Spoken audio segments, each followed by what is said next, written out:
Hey there, thanks for joining us on this edition of the Healthy Church Staff Podcast. My name is Todd Rhoades, one of the co-founders over at chemistrystaffing.com, and your host here on the podcast. And today we're continuing our series. It's only day 2 of 10 this week and next week. If you missed yesterday, you can go back, just hit subscribe, you can go back and listen to yesterday's. We're starting a series on the Apostle Paul and taking some lessons that we learned from Scripture about the Apostle Paul and diving into a topic today that I think can be really challenging for a lot of us, and that's confrontation. And Paul was known, he was an interesting dude, an interesting character, right? He was certainly not one, we learned this through Scripture, he was certainly not one to shy away from difficult conversations. And yesterday we talked about his conversion. Before he was Paul, he was known as Saul. And man, he had a lot of difficult conversations when he was Saul. But when he had that transformation, when he met Jesus, it was part of who Paul was, his personality, that he did not shy away from difficult conversations. Matter of fact, he boldly confronted error. He challenged complacency. He called out hypocrisy, even when it meant facing opposition, even when it meant risking relationships.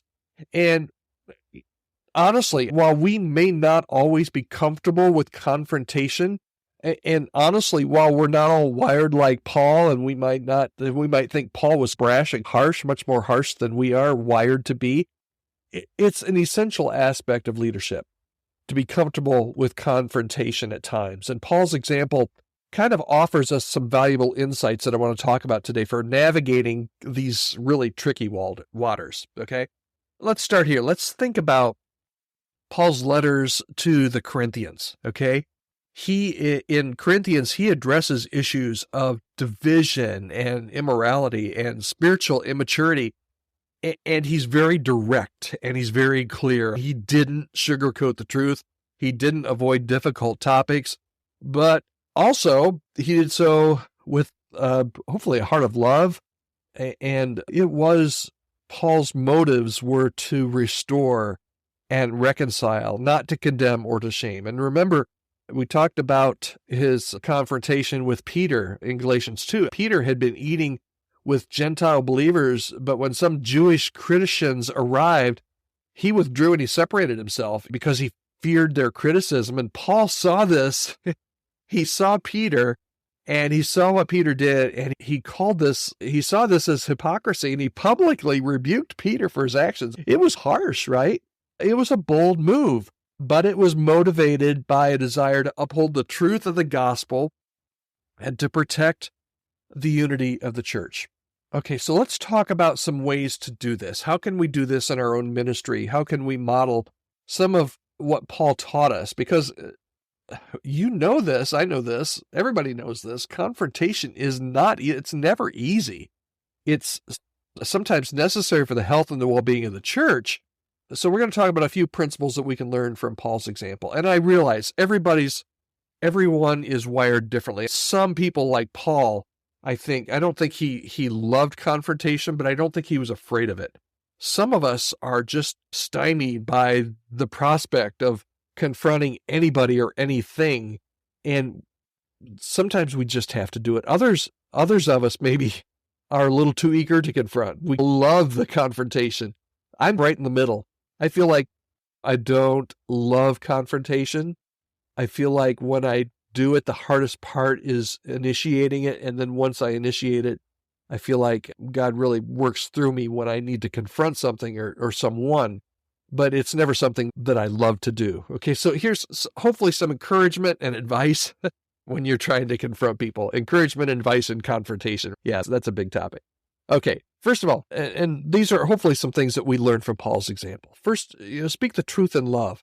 Confrontation should never be about winning an argument, or it should never be about asserting our power. It should always be motivated by love. Matter of fact, if you're headed to confront somebody and you're not motivated by love, and you're not seeking to restore or to reconcile, if you're seeking to prove a point or to win somebody over to your side, it's probably not time to confront.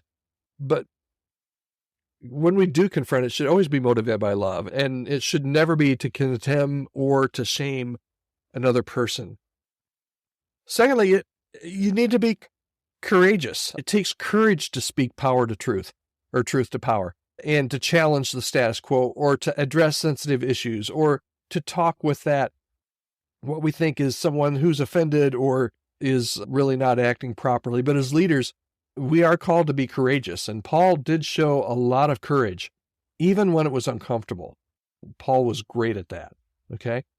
Third, choose your battles wisely. Not every issue requires a confrontation. Discern, pick your battles, right? Discern which issues are essential to address and which ones are minor. Maybe they can be overlooked or addressed in a more gentle way than a full-on confrontation.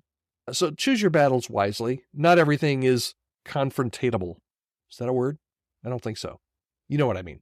Fourth, focus on restoration. The goal of confrontation should always be restoration and reconciliation. If your goal when you go to confront somebody is not restoration or reconciliation, you're going with the wrong motives. You got to seek to build bridges, not burn them. And then I think this is really important, pre-confrontation, okay? Pre-confront. I don't think that's a word either, but I'm coining some phrases today.